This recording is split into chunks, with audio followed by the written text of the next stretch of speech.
What if emotions, beliefs, and hell knows what else that you carry from your childhood is shaping everything that you're doing, your business, your decisions, your feelings, your choices, the way you do business? What if they affect you as those invisible forces that you're fighting without even understanding what you're fighting? What if resolving those things can change your business completely and shoot you from the place of grind to the place of freedom?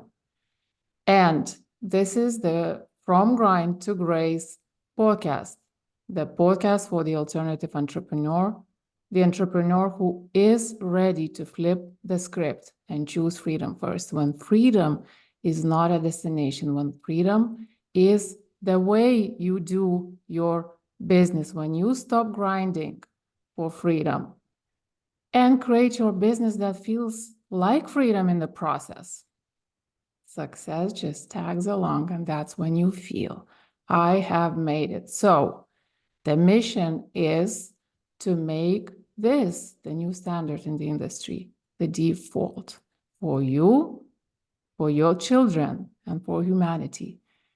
And so on today's episode, I am absolutely delighted to welcome my beautiful lady in red. Beautiful, sensitive, warm, Helen Kask. And also, she's almost my neighbor. She's my sister from the Baltics, which is so amazing.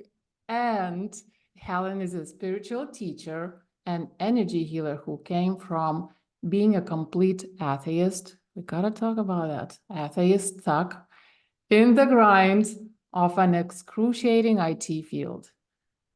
Her self-healing journey led her to spiritual energy, healing, and absolutely shook her world in the best kind of ways.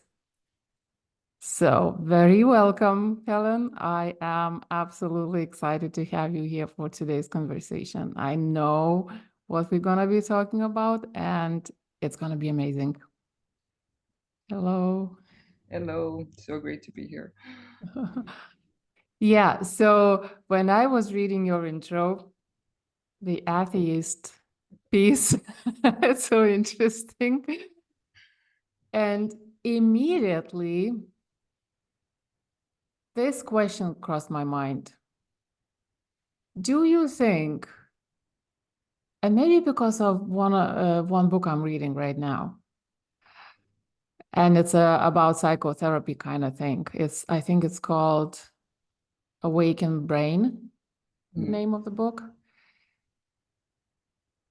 And so the question in my head was, does being an atheist have anything to do with the way we do everything, like including running our business, including getting stuck in the grind and things like that? It absolutely does. It actually absolutely does, because this has been actually one of my more recent discoveries. But like, when we think there is no higher power, then how we approach life is like we need to do it all on ourselves.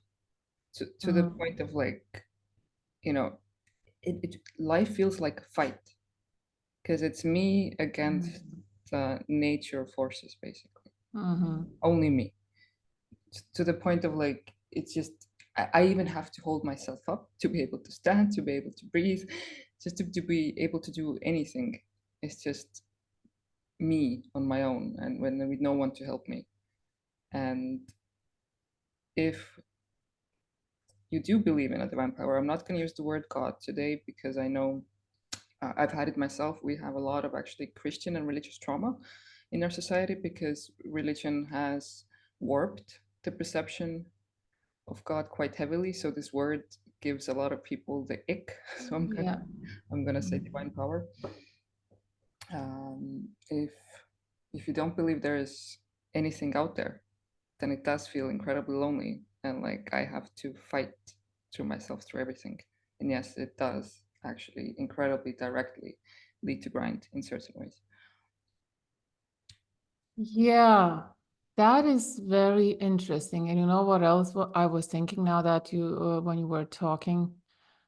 So in the Baltics, we also were part of the Soviet Union, and we had this crazy dynamics of the church dogma Hmm. combined with this social. I don't. I only thought about it right now, right?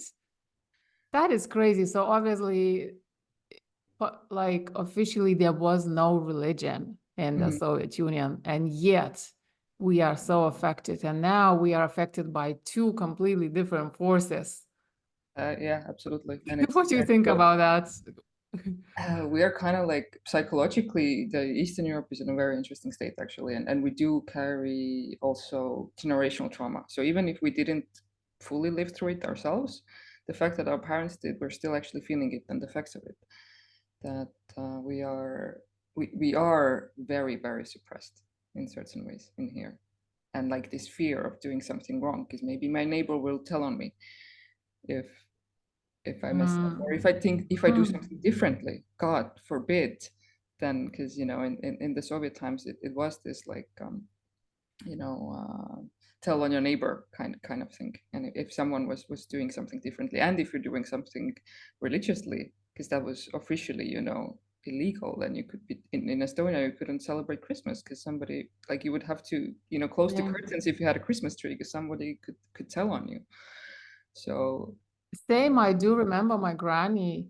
Every time we sat around so Christmas Eve, and it still is more important than Christmas itself, I think, in Lithuania, because when people get together for this more yeah, like same in contemplative kind of dinner, whatever. So I do remember my granny used to draw the curtains every time, you know. So yeah, that is crazy.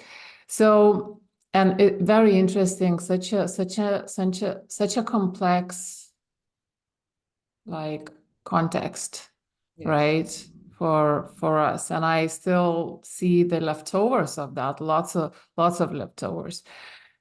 And I want to touch on a little bit on your story because we learn from stories. And also I'm on this, I'm doing an experiment unofficially. I keep hearing stories of my guests and all over, people I work with, entrepreneurs, and even the details, the nuances are different. The storyline itself, like, it's so fascinating. And, I think, and, tell me if you're thinking the same. And it's because there is so much in common in both ways, in the physical world and beyond the physical world, right? And there is also the aspect that we do very much draw into our lives people, with the same lives, with the same experiences. So you do also attract, you know, Mm, people of the same story. But true. there are very many common themes, of course, going around right now all over the world Yeah, that is affecting us. yeah, that is true. So tell me a little bit about where everything started.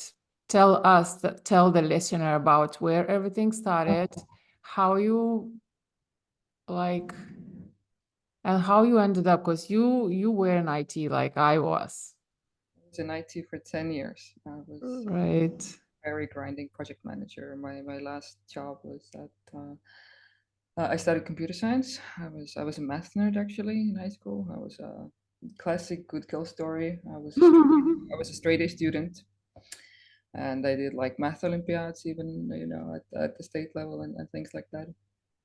And even though my hobby, like my interests were always like all over the place, I did actually when I started like picking what to study in uni, I was like, oh, everything is so fascinating, and I was good at everything. It was really hard to choose for me.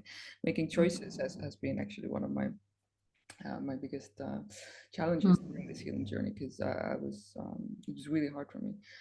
And so I ended up, and this has been a theme later in life as well, I ended up making the choice that was most practical, super practical, because like it's harder to go from like the the sciences into the humanities than vice versa. Sorry, it is easier. Like if you start with the sciences, then it's easier to make the change to humanities, versus Probably, yeah. if you're in humanities, then swapping into the sciences, it's difficult. So I was like, okay, let's do sciences. I didn't want to lose my math. Like we actually had this process of like um, listing out things that were the least practical. Like I chose the field that was like the most like wouldn't essentially would shut the least doors, you know. And in a way, this has been kind of had to describe my decision process ever since, like just super practical, what is best for economically, what is best for the environment, because environment is one of my passion topics. What would my parents like, what would the society expect of me, Mm-hmm. what takes the least time, all this. Like I had this Excel table running in my head like always. And then, but what I never asked from myself ever in this thought making process is, what do I want? What do you, Helen? What do you want? And and when the thought finally occurred to myself to actually ask that, I didn't even know what to answer. Like I actually just recently had this friend over, and it was such a lovely, an old friend we hadn't seen in a bit. It was such a beautiful reflection. She was struggling a bit financially, and I was like, hey, I'll order takeaway, I'll buy you dinner, that's fine. And because she only wanted to come over for us just like tea. So when I offered that, she was like, no, no, no, no need. I was like, no, I want to make you happy. I actually genuinely want to make you happy. Like, look at this list. Like, what do you want? And I could see that I'm stressing her out with this question. Actually, by me wanting to give her joy, she was stressed out because she just wanted to predict what I wanted. Because she was such a people pleaser, like I used to be. Mm-hmm. She was like so short circuited. Like, please don't ask me this. Like I could see that the only way she was answering that question was just trying to predict what would make me happy instead of her. And there's probably a lot of shame as well. Yes, yes, absolutely. And yeah, so that was me all throughout my 20s. I was like incredibly rational. I was like, yeah, a walking, spreadsheet of like solving problems everywhere I go. But never really feeling myself, or feeling where I am. And like it ended with, I actually had quite severe depression. I was going through all different therapy, because by the book I had everything right, so to say. I had So like, what is the reason for this depression, do you think? And I'm asking partially because so a lot of what you're saying about people pleasing and trying to basically carry the whole world on my shoulders, on your shoulders, it's like it's me as well, right? And I only unpacked it, I'll tell you, to a very deep level only like a couple of weeks ago. And I'll tell you, I was in tears, you know. But the reason I'm asking is that I imagine that so many people are experiencing, well, I'm not saying, like in medical terms, depression for many people, but some level, some degree of some sort of very, very deep, like suffering. yeah, the problem with the medical level description, quote unquote, is the problem that basically the how our medicine works is that you're only sick in a way, also mentally, if you're not unable to work. If you're still able to Mm, push through, if you're paying your taxes, then Oh. you're fine in a way. We only start giving these diagnoses, you know, essentially if you're like if you're not paying your dues to the society. And this is also what I felt in the in our regular psychology field, because yeah, I went to my psychiatrist, I got my pills, I did cognitive behavioral therapy, which is like the most common one. I did it for, yeah, actually one of my sessions like ended, the collaboration ended with this like very well renowned therapist. We had met almost every month for 5 years, and she was like, Helen, I don't think I can help you. I don't know what's wrong with you because you're doing everything right. You seem to be doing everything right. But I was depressed. So what are you supposed to do? Exactly right. And I was told that, I just need to accept that the depression is a part of my life. And that's it. Like, you will always be eating pills, and this is actually how it's going to be for you. It's how you're born, like it's Yeah, in your exactly. blood or something, Maybe, right? maybe she's born with it, like Maybelline. And what I noticed is that essentially, and I'm not saying that the mainstream psychology is all rubbish, whatever. No, it does has it very much has a place, and it does help you to keep your head above water. It didn't let me drown, but as long as you're not drowning, uh, that's in a way. Mhm. Oh, you can work, therefore it's fine. Like, whether you're Right. actually happy, you're actually thriving, that's out of the out of And so I'm thinking that a lot of entrepreneurs are like that. Oh, I can sit at my desk and I have the typey fingers, I can still type something. So I'm good, yeah. right? That's the Exactly. what we have in this programming, right? So what do you think and I mean maybe not think, I'm sure you actually know, right? Because so it's gonna be as part of your story, I think, right? You started digging in it, right? Yeah. So what happened was a family member gifted me 10 sessions with an energy healer, because she Mhm. didn't even know what they were doing. Actually, she just saw that this person herself was depressed before and had changed a lot, and was like, Helen, you've tried everything. And I did try everything. I tried even more alternative stuff during those times, and try her. And I went to the first session, very first session. And I was like, oh my God, this is some complete woo woo mambo jumbo. And let me get this straight. I was the person who was like, if somebody mentioned astrology or anything spiritual outside the Mhm. context of irony, I was like, this is complete bullcrap. I was the biggest skeptic you can believe. If somebody said male and female energies, I would have like puked at them and called them crazy. I'm not joking. I'm not even exaggerating. Right. I, I I, believe you, I, yeah. I was the textbook, like, science only. Everything needs to be proven, and everything else is just, psychos trying to scam money out of you. Essentially, I was that person by the book. So I'm in my first session, and in the middle of the session, she goes. I was feeling this sensation in my forehead, and she goes, "Oh, that's your third eye opening." I'm like, what the hell, woman, are you even talking about? This lady is crazy. And then she goes at some point, oh, and then your grandma is here. My grandma, who had died 10 years ago at that Uh-huh. point. Because all my grandparents were dead by that time, because three of them actually died before I was born, so I only had one grandma that I met. And that time she was 10 years dead. And she was like, oh yeah, your grandma is here in your energy, like let me kick her out. And I'm like, this okay, thank you, family member, but like you sent me to some backup. But since the 10 sessions was paid for already, and I was like, Helen, you're at rock bottom, you might as well give this a try, you know. Let's see what else this absolute psycho is gonna give you. Just, some entertainment value. But what did happen after that first session was, up until then, every week, I've always had a very vivid dream life, by the way, but every week I had 2 or 3 times a week, a minimum, I had seen either my grandma or her farm. She lived in a farm, and we spent all my childhood summers there. I had seen those in my dreams every week. Like Oh, by the book, two, 3 times I would see her, or the farm. I was in the farm. And then after that one session, those dreams stopped. right. Those dreams of my grandma stopped. And I was like, oh, okay.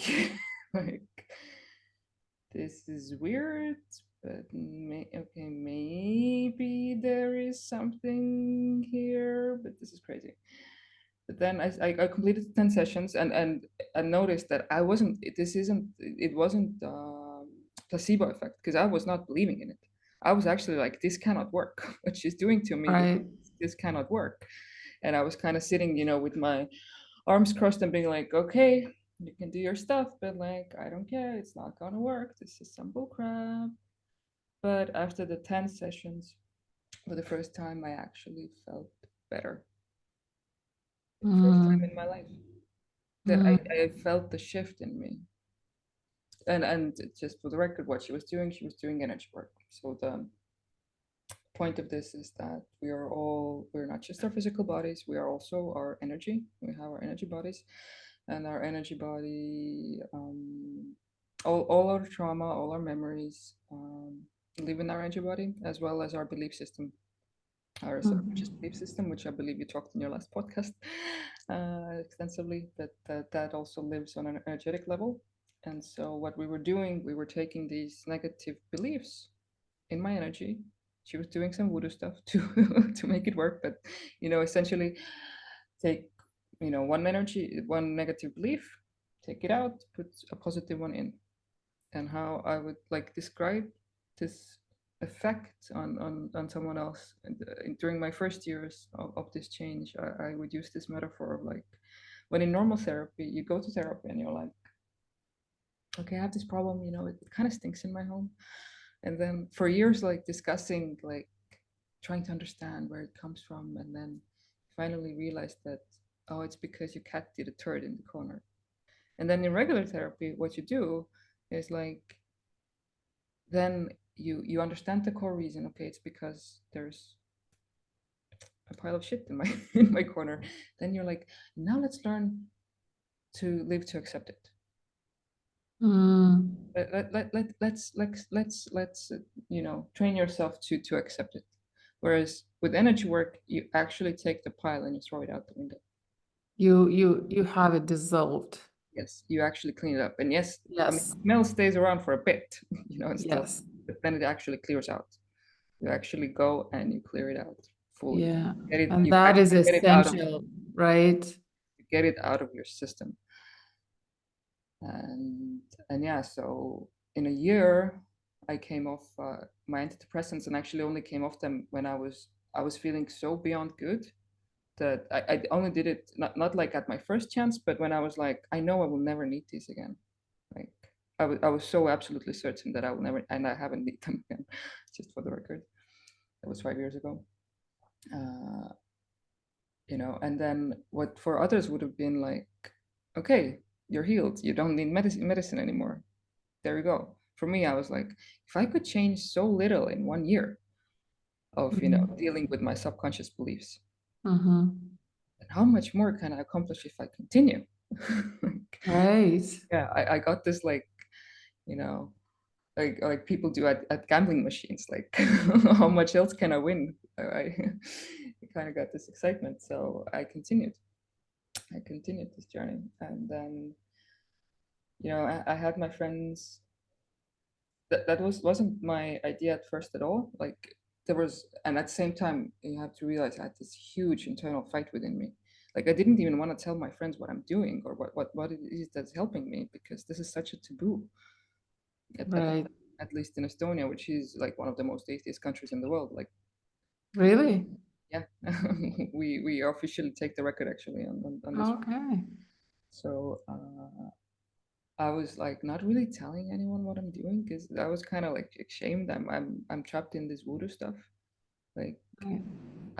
there was actually a really long fight within me, because Mm.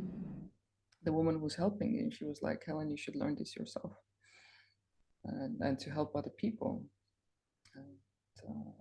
And a part of me was like, no, no, no, no, no, no. I'm not Mhm. gonna be a spiritual healer. Like, come on. I was like, a very rational PM. This is not my past. Are you kidding me? Like, how will I even tell anyone this? Like, what will they think of me? Like, this is not me. Mhm.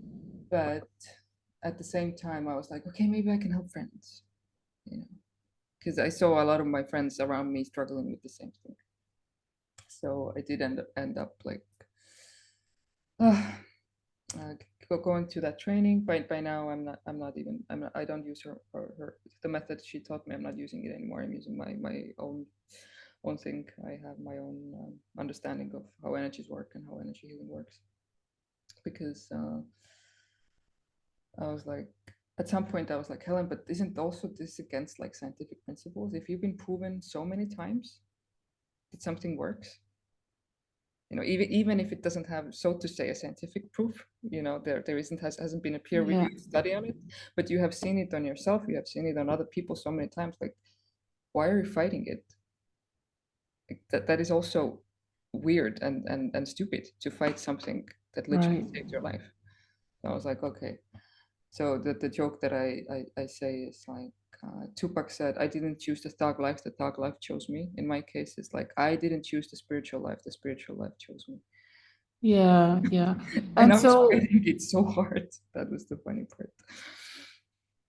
so yeah, thank you for sharing your story. Well, I think it's becoming easier to talk about this kind It of is, it stuff, is, it is right? getting more mainstream, luckily now. But I did have a friend who actually disowned me for this. Well, Yeah, but it is what it is. No, right. no hard feelings.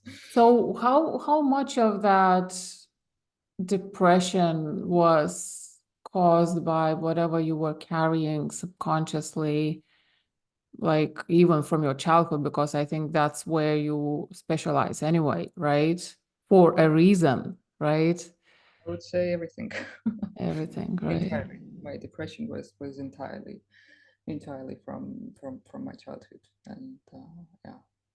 So did it have to do with any specific like memories, like, events that happened in your life, the meanings that you put assigned to those events? I would say in a way the devil is in the details. You know, what we don't know.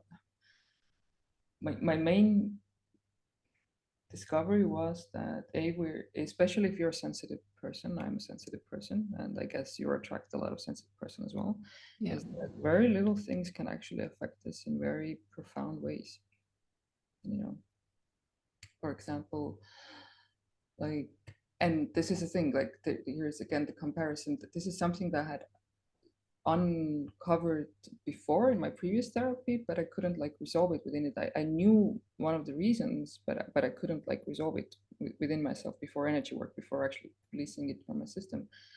So like, in my case, like, I was a straight A student, and that was considered as normal in my household. Mhm. When other kids, got these deals with their parents that, oh, if you don't have any C's, then you'll get a bicycle by the end of the year.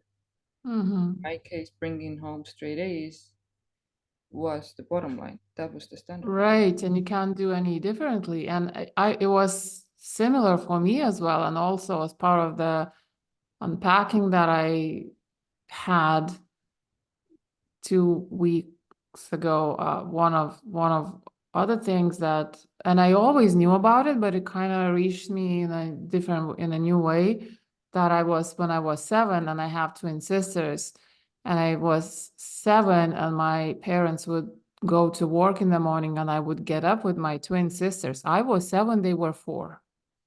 And I would get up with my twin sisters and I would get them ready, Oh, do their hair, take them to the kindergarten, and go to school for 9 as a that's 7-year-old. a lot of pressure. That's It's like, carrying the weight of the world on your shoulders, and that's not okay. And all my life, I understood like it was very fascinating, like a fascinating memory once I remembered it. But for me, it meant like But see, that's the thing. I can do it. I was Exactly. responsible. I was strong. I was this. I never thought that it meant something much deeper than that. Exactly. That's what I meant about like devils in the details. Like what we currently know as trauma is like, oh, somebody beat you up, somebody assaulted you sexually. We can get trauma from these things that actually look really normal. Like, was there a moment that my mom shouted at me for not getting straight A's? No, never. Right. It wasn't getting beaten by not It getting was straight A's. self-imposed, No, more like, exactly. It's just this on the background, and also it's trauma can also be what we don't receive. right, I wasn't receiving any credit, any praise for my straight A's. right. I got a snarky comment of like, oh, Mm. where did this bee sneak in, when it sometimes happened, or occasionally. It sounds so similar to me. I was a very good student too. And I remember once I was, we had these boards like fame, I don't know, where they put pictures of the best students, and I was like, and I remember I was trying to talk about that with my parents at some point and say something, isn't that so cool? Are you not proud of me? And my dad like looked like, proud? Never say these words again. Oh, yeah. No, So right. And but then we just like we don't attach any meaning, any specific meaning to these yes, but in things. the background, this is actually programming us. This is like what happens from that. In my case, you can reflect if it happened in your case. I was like I have to what happened was that everything I accomplish is normal, and I was even if there was such a like cool thing that I did, then by the fact that I was accomplishing it, I lowered the state Yes. of the accomplishment because I could do it. Because if I can do Yes. it, therefore it's nothing, you know. And so we Because underestimate. my extraordinary achievements in childhood went unnoticed. So for in my brain, that equated, I had it in my belief system that if I do something, it's normal, it's insignificant. And so what ended up and how it manifested in my life was like, okay, but in case like if I really work really hard, like like bleeding from my nose kind of hard, then at least, that's the only time when I allowed myself to feel something about my accomplishment. Because at least I had given that effort. So Yeah. so I ended up just like constantly pushing myself more and more and more and more and more, just like to feel I have done something because I never received any praise. Yes. Yes. And even if you do get praise, it just kind of passes by. You don't register that. They tell you good things, but somehow that doesn't do any good to you for Yeah, some reason. I remember I used to do lists of my achievements all the way from my childhood to now. And I used to read that list and I used to feel nothing. exactly. Like it's normal, like I'm just doing my work kind of thing. It's like, oh, this is just how it is. Yeah. So, And this is I had the very same effect. Like when somebody would compliment me, I was like, oh, she must pity me. This can't this can't be even be true. They must be mm, like pitying me. If they're saying something really nice. It's like yeah. they just want to cheer me up, but they don't actually mean So it. how did you, I kind of want to dive a little bit into that time when you started digging and understanding and finding how much you were affected and how that was affecting everything you were doing, and I want to, I'd like to relay that to potentially, to the entrepreneurs listening to this to start seeing if they haven't, how they they might be affected?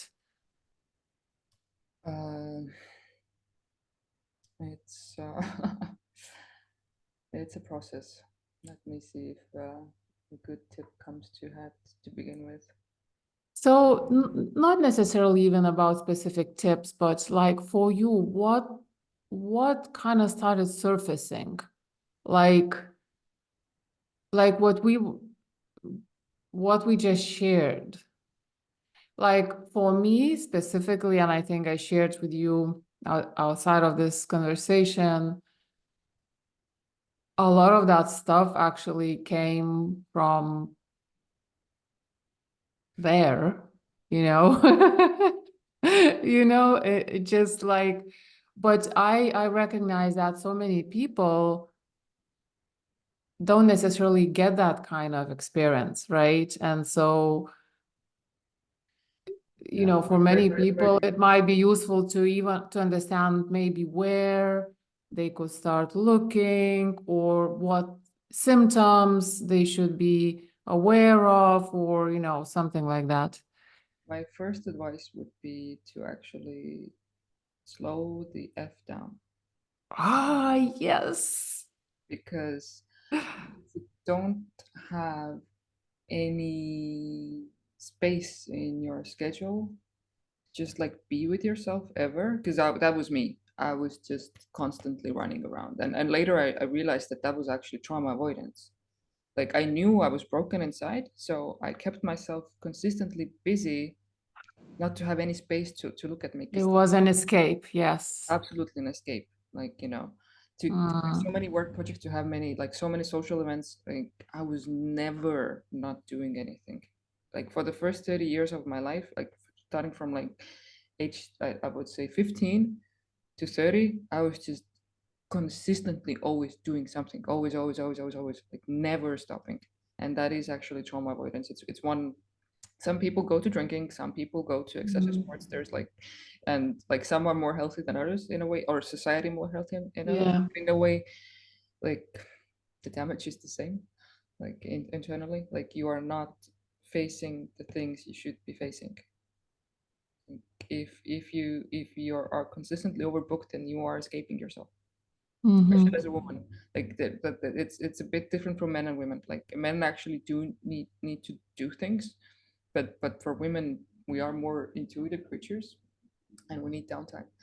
Uh, Hmm. Actually, it's so interesting. Just on Friday night, actually, I was sort of I started having my Friday night thing. I was on my own, and I think I turned on Netflix, started watching something, and it was like 8 p.m. and I just felt this rush to sort of to create a kind of sales page, sales letter, right? In Google Docs.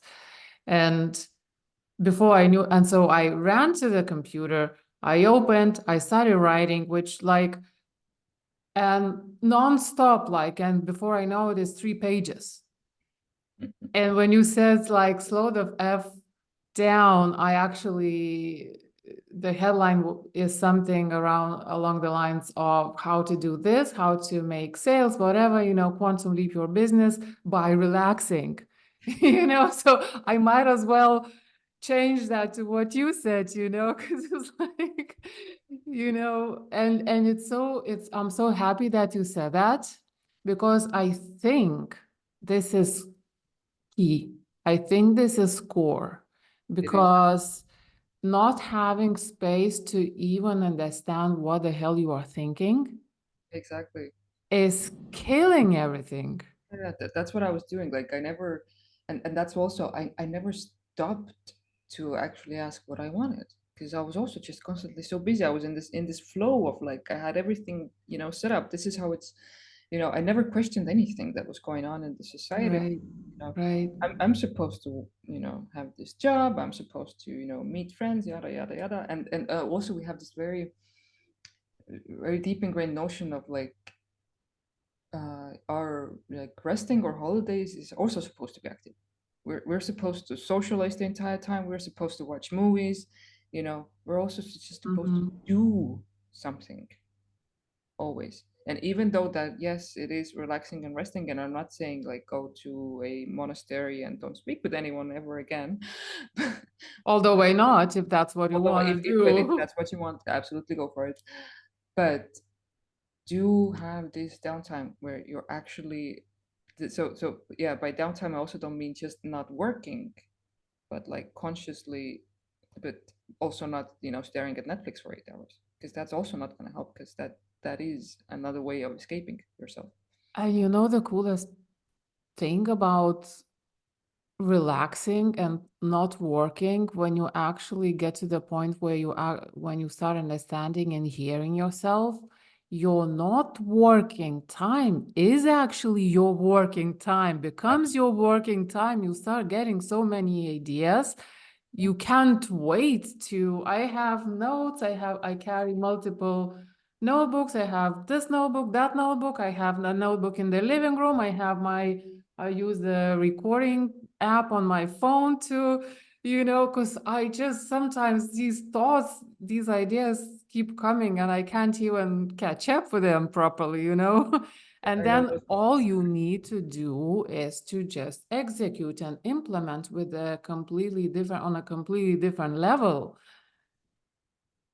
Absolutely. And if you don't have this space, then like this inspiration doesn't it can't come in, because you filled everything. There is no crack for it to start sinking into. So yes, you're very right.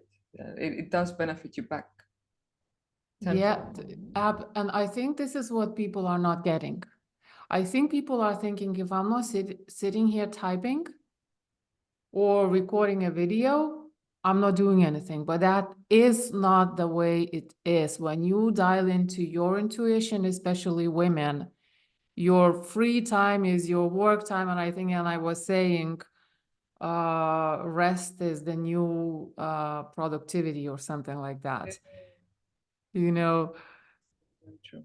so I would really this is one of my like main desires for women, especially, just slow the bleed out down, like just slow down, just stop.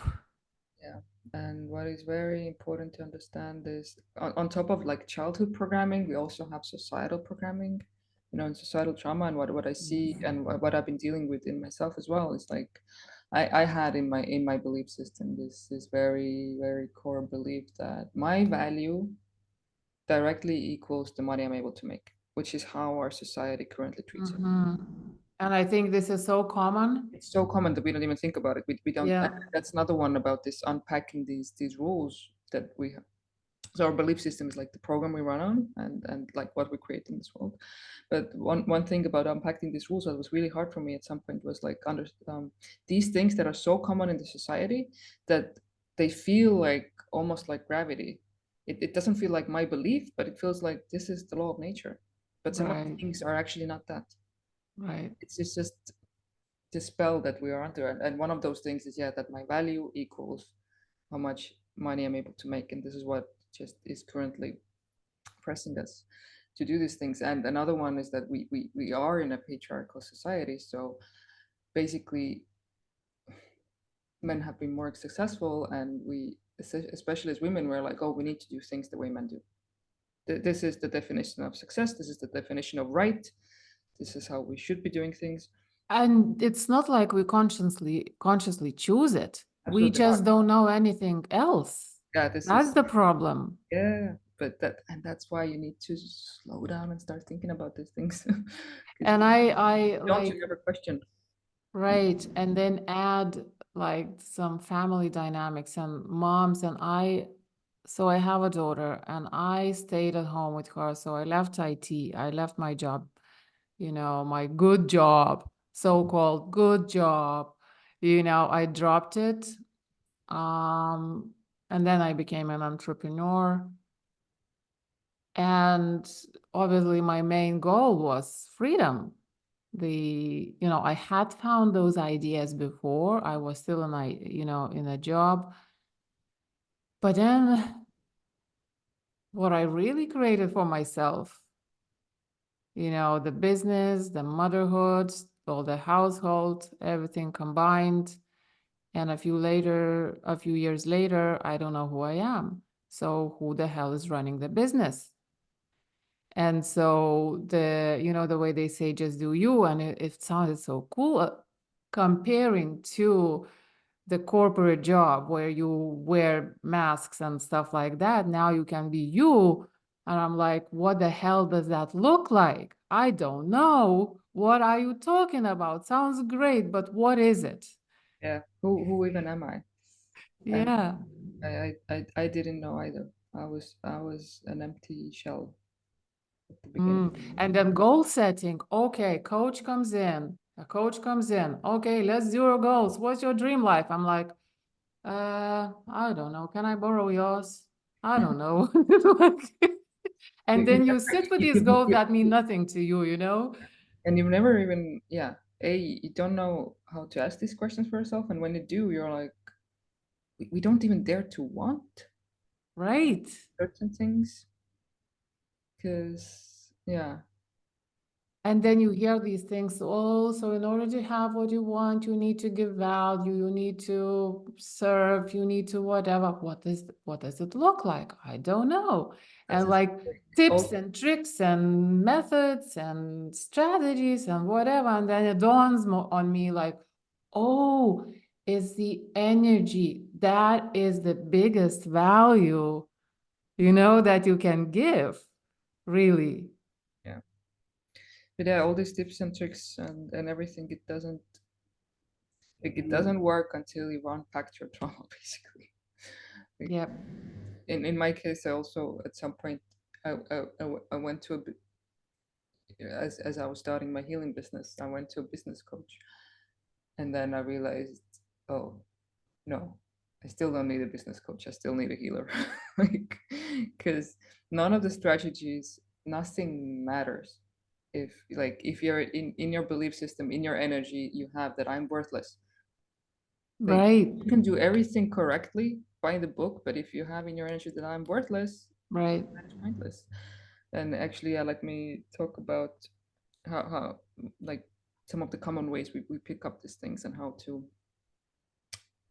I'm just gonna share some like common traumas. Maybe that will also help people to start Yeah, please. unwinding.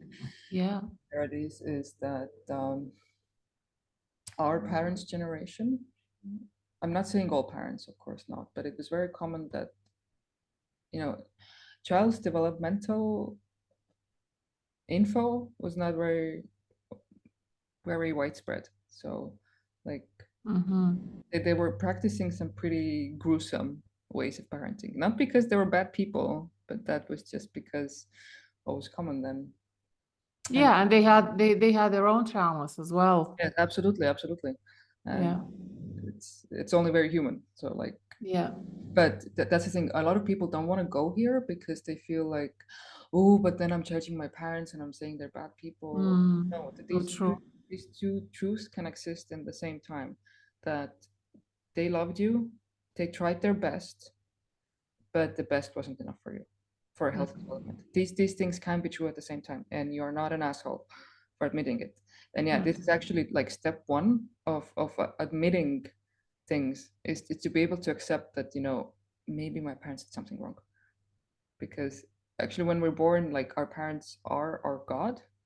Like when we're so little, they're our entire world. And and it's and why it's so hard for us to accept that maybe they did something wrong is because, oh, but then the world is wrong. And it is very painful to admit that. And our childhood is our foundation. So and we all want to think that we had a happy childhood and that we're not from broken families, or so to say, because nobody of us wants to be broken. But we need to let that go, because otherwise, if you're not even allowing yourself to go into that level, if you're still afraid to admit that maybe my parents. Yeah. Yeah, and I guess I think this is key. I think you said something very important. So I think the message is do not be afraid to dig in your childhood to with the idea thinking that somehow it's gonna create more conflict or blame towards your parents or something like that. It's probably the opposite. It's gonna help you understand them better, Yeah, yeah, right? exactly. And understand you better and Yes. understand your kids better. As in the process, you will also understand, and also even the awareness of the fact that everyone has trauma.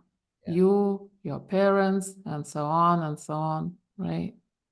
yeah. There's one very common thing that I've seen in a lot of my clients and in myself is this thing that we used to treat children in a way that if they could speak already and walk already, then they're in a way we treated them like small adults already. That you're supposed to have the brain capacity to understand things. So Mm, what happens is that we get scolded for being told off on things that we're literally unable to do. Like I just recently saw this one right. wonderful. Uh, it was a speech therapist who said that actually children until the age of 3 are more or less, it varies of course, unable to comprehend the word no and not. They're actually not able to do it. So when you say don't do that or don't touch it or like a no, then if you say don't jump on the couch, what they hear is jump on the couch. You Yes. don't And actually I think comprehend it's it. similar for adults, like as a marketer, Yeah, yeah, yeah, like absolutely. we have to, like it's one of those principles. If you say no, but say this other word, so Yeah, what reaches subconsciousness is yes. that other Yeah. word. And Yeah. as kids, they don't have the linguistics isn't that developed yet, so they literally don't understand. So if you like, for example, yeah, you were jumping on the couch or whatever, your parents screams, don't do it, and then later they're like screaming at you like, how do you not understand me? Like, are you an idiot? Like I literally told you this. Right. That then you're getting, being mad at something you don't even understand what you did wrong, because in your head you thought you were listening to the instructions. And like you're get or cases where I don't know, a toddler drops something because they don't have the motoric skills yet.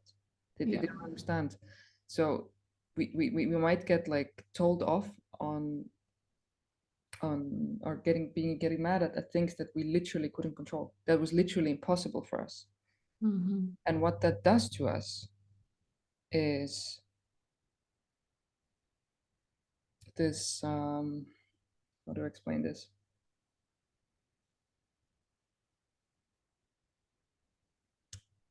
Your It makes the world seem a very scary place, incredibly scary, like Unsafe. Yeah. unsafe, that I don't even understand what I'm doing, and like I might be causing an outburst Right. with Right. Well, that nothing. is so true, right? You don't And even then what? understand. And this a lot of this hyper controlling, which also we are facing, is because of the fact that we're essentially trying to panically prevent someone getting mad at us. But since we didn't even know what they're getting mad at, then we're like, we need to control every single detail, because That is so true. we're still terrified of being scolded at as adults. Like we can't let go of this control because we are like panicking that somebody's gonna drop in and be like, ah. And here comes the fear of selling, the Absolutely. fear of rejection, And the this fear business of thing, showing up, creating and why content this from your business heart. and why this business thing is so hard for good girls like us is because at school at least we had criteria. We know exactly what we had to do. We had to follow instructions. But in business, there's so much info. Nobody says what is right, and we want to do the right thing. And then we get to do this complete brain overload. Like, oh, but what is right? What is right? And then I won't do anything because I don't know what is right. And if I don't do what is right, then someone's gonna come and scream at me. We're still afraid of getting punished, like we were as toddlers, essentially. And this is, yeah. Yeah, that is so true. We try to control everything. Yeah, and this is And precisely because we were, as kids, we might have not been able, yeah, we weren't allowed to explore. We were put in this rigid rule set that we didn't even understand. We weren't explained this well enough. What mm, we're supposed to do. and it's impossible to control everything. And the at some point, when I realized a while ago now about perfectionism, and the way perfectionists get judged. Mhm. In general, perfectionism is judged. Yeah, yeah, But then I realized that perfectionism is related to traumas, is related to insecurities, is related to not feeling safe. yep, Everything in your environment is a threat. yep, yep, yep, yep. Uh, And also this the same thing that we experienced, not getting praise enough. It's mm, perfectionism is like, if I do everything right, what we're still living out in our business and everything is our childhood secret yearnings is like, if I do everything right, everything correctly, maybe my parents will love me. even though you don't think they don't love you, Yeah, even though you don't think, intellectually, yeah, but subconscious obviously, yes. It's like, I just want my mommy to say I'm a good girl. is still looking for that approval that we didn't receive when we were growing subconsciously. And Oh my God. this is such a big stopper for us, because and we also know that, but if we do something wrong, we will get punished. So we don't even, unless we know in advance for sure that this is the right thing to do, we don't even dare to do it. We don't Mm, allow ourselves to experiment, to try things out, because mm. fear is like so big at the same time. Yeah. Right. Wow. Wow. Wow. And and one of things that I like talking about, and you kind of hinted on that in terms of psychology, but also for entrepreneurs in terms of personal development and how the way I see it now is like we are basically trained to mask those things even more, Yeah, absolutely. like just force through these fears and these insecurities and just convince yourself you can do it and do it anyway, blah blah blah blah. And so spirituality, and for somebody who relate links spirituality to religion, for me, like spirituality, this is what we are talking about. This is spirituality, actually knowing yourself beyond That is your actually, mind. this is the first step in a way on a spiritual journey. To you first need to Right. understand yourself. Otherwise, what's the point of like understanding? That's and but the beauty of it is that when you do unpack the thing underneath, the things that you are told to do, by conventional personal development, some of them just disappear. Oh, absolutely. Like the rejection disappears. What is it? Like I'm just doing my thing. If you don't agree with it, whatever. So, right. Okay. So how who do you help and how do you help people really? Uh, so yeah, my bread and butter is other women like me, who are in the same, who have the same, like, yeah, anxiety, controlling, over worrying, and like this lack of joy, like feeling like the world is a chore rather than Mm. joy. Life is a chore, Whew. but this is the to-do list. Mm. This is who I work best with, but I have helped, energy work essentially can work on anyone and on any topic in a way. And if, as long as there is a very strong will to change, if, you know, a person still has the attitude of like, oh, I want someone to rescue me, then that's Right. the right mindset to go into energy work, or it can still help, but not as fast. And I mean, right, right. And I think, but then it needs to then start somewhere else. If that's the mindset, it also comes from some programming, conditioning, whatever, you this is, by the know. way, just gonna jump into another childhood trauma. What happens to Mm, us as women as well is like when oh, this also somebody else needs to save me. This comes from someone else knows better than me, and this comes from when you're forced to eat when you don't want to eat, when you're forced to go to school when you're feeling sick, because this actually programs us like we don't know our body, we don't even understand ourselves. Like, and from a very young age, we're like somebody else knows better, knows me better than I do myself. I know, right? But and so and I'm aware of this, right? What you just said. And it's so freaking tricky.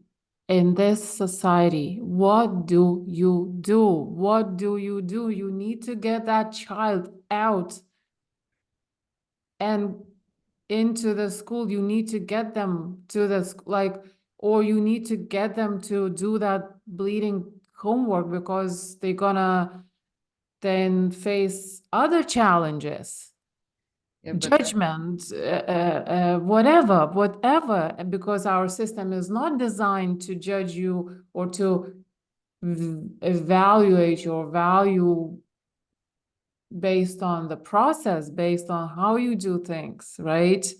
It's based on your tangible achievements in terms of grades and all those kind of things, you know. It's just, and sometimes that alone, I think I need healing on that. dude, That alone can get, the system yeah. is a grind. It is. You do feel like this tiny smushable bug underneath it, like with no chance. I mean, our school system, unfortunately, is trauma. Like, So how to, okay, yeah, wow. I mean, even if you are homeschooling, I'm not, but like if someone is home, still results based, still achievements based, as there opposed to passion based, purpose based, process based. I don't know. Ugh. Okay, so basically, if somebody needs, wants to basically unpack what is stopping them from, let's say, achieving results in their business or stepping out of this grind mode and into the freedom mode. Those kind of people you can help, right? Yeah. Yeah, and that's his beauty. And it's not like help, it's like temporary help. These things, like they stick because, right? I've actually changed my personality in a way. I've had friends who I haven't seen in a bit, like compared to what I was, they don't even recognize me anymore. Yeah, I believe you. Yeah. And what is really important also to understand is that the internal shift is so much more important than the outer shift. If Mm. you're feeling unhappy with yourself and your life right now on a fundamental level, then even if you make that money, even if you get whatever many likes or views or clients, and even the money is not going to make you happy. It's Period. right. And that's why I'm adding this other thing, this other, and I'm also doing this other program and training to train myself on helping people even deeper, you know. And so I'm into, I call my system, you know, the way of selling, quantum marketing, you know, quantum offers. But also, even though I found these strategies before all these, you know, all this clicking, internal clicking, then I realized, oh, okay, so okay, strategies are cool, great, good, but now we need to prep the person for this, Yes, you, absolutely. you know, so they can quantum leap. Yeah. If like I said, the same, like if you have these traumas from your childhood that I described, this feeling unworthy, feeling unloved, then like these quantum leaps can't happen. It's it's literally impossible because in their system it's not allowed for them Mhm. because I'm Yeah. unworthy. And Yeah. if you have in your belief system that I'm an unworthy person, then and you don't even know it consciously, you're like, of course not. I know, What are you talking right? about? Like, That's what oh, unpacked for me. Like, oh, all this, even though oh, look at my achievements. Apparently, I didn't feel I was worthy. How crazy is that? that was the case for me. God. Oh my God. So anyway, so where can people find you? My website, helenkask.com. I hope Yeah. you'll be in the. I'm gonna put the links in the show notes anyway. I'm on Facebook as Helen Maria Kask. Mm-hmm. Find me on my post, see if it resonates for you. On Instagram, just drop me. And on the webpage, there's also like an email and how to contact me. Yada, yada, yada. Okay, cool. Email line. And Cool, also, cool. yeah, I always have a call with my people beforehand who I tend to work with. It's completely free just to make sure that we're a good fit. So this is actually why, Right. because I don't have a buy now button because I want to make sure, you can't buy a session with me without me talking to you first. It's it's the way to do it, yeah. And so thank you so much for chatting with me on these most important topics. And I appreciate getting all this information and knowledge for people like you, the energy, the wisdom, the insights, the angles, so obviously I am doing this for myself as much as I'm doing this for my listeners. It's such a gift to be doing this actually. And this podcast is one of those things that it comes like automatically for me. When it clicked, it just took off and it's just going, you know. But before I let you go, I want to ask you, I have, three blitz questions. And Okay. if you listen to my podcast, you might know what they are. So first, I want to hear, and I hear all sorts of interesting answers. When you hear from grind to grace, what comes to your mind? Mm,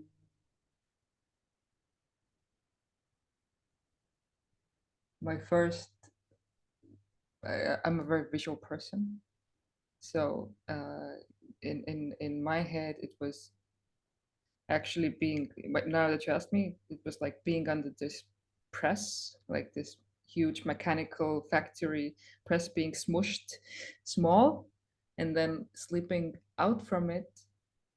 And then it was, classic image, but like this blissful yoga pose.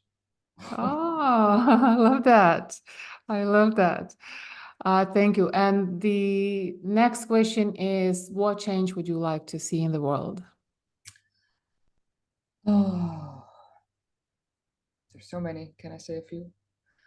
One is, this is a deep internal desire, is that I see that we cannot change the world, all the challenges that we're currently facing, the climate change, the political madness, everything, unless all of us start remembering that we are actually spiritual beings and there is Mm, more than science says.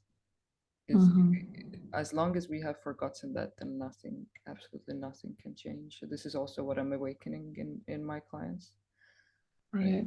And I do help them to tap into, their intuition and to understand their spiritual self as well on for everything else. That is one big thing for women who are listening to us. A big change I want is give yourself the grace, the kindness that you're giving your best friend. We can be so kind to the people we love, Mm, but we cannot be kind to ourselves. Start yeah. thinking, whenever you're angry at yourself, think, if your best friend did this, would you be angry at them? Right. You wouldn't. You understand that they're human. Like, be as good to yourself as you are to others. And also, if we have trauma, and most of us do, I'm not saying most, I mean, but a lot of us, still a lot of us, then the healing journey takes time. Like I've made that mistake many times myself. It's just like, oh, but why aren't I out there yet? Why I can't I achieve as much as everyone else? Like give yourself, yes, from grind to grace. Give yourself the grace to just be and reprogram yourself. Also, these shifts that we were talking about to when you understand things about your childhood, it takes time to actually let the gears like reshift within yourself, Yeah. and it needs this space. And you can't just be like, okay, I put a band-aid on, let's go on running. Like, no, Yeah. slow down Yeah. and be kind to yourself. Yeah. Key. It is key. Yeah. And the last one, what impact would you like to make on the world? That would be the same in a way. I thought so. I But I'm thought, teaching my clients to both and that's what you're understand doing. yeah, spiritual knowledge and the kindness. Like That's these what are you're actually doing, one of Dor. the two key of my teachings. And because, and I, because we know that everything is interconnected, guess what? It's happening every single moment, just because you are, Yeah, that's a that's very amazing. said. Okay. Thank you so much. Lovely conversation. So many insights, verbally and non-verbally, whatever, you know. And for the listener, thank you for tuning in. If you enjoyed this episode, please share, please follow the podcast. Let's help this grow. Let's help this reach more and more people. And I'll talk to you next time.